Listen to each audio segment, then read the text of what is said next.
Welcome, today in front of me Doogee S86 Pro, and I'll show you how to customize always on display feature on this device.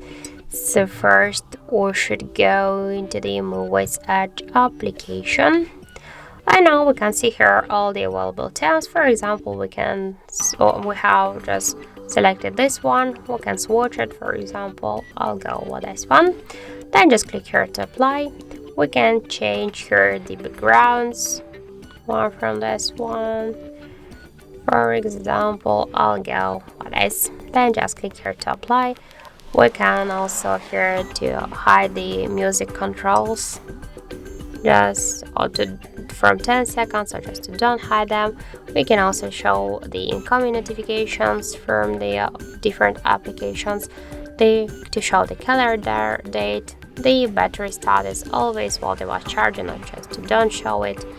Also, if we go here into the settings section, click to the always on display. Here we can also see that we can change the showing time on AD feature on screen lock, always while the watch charging. And when we'll play with the music, we can use these two features together, also just separately.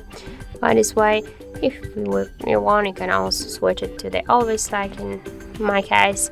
We can here also change the screen timeout from 1 minute just to never. We can decrease or increase the brightness level to 100%, and we can close the AD feature by double tap or by single tap on lock screen. Also, if you have just set it up the fingerprint, you can use the fingerprint to close it, or also we can activate the start and end time to show the AD feature on our device lock screen. So that's it. Thank you for watching, and if you find this video helpful, don't forget to leave a like, comment, and to subscribe our channel.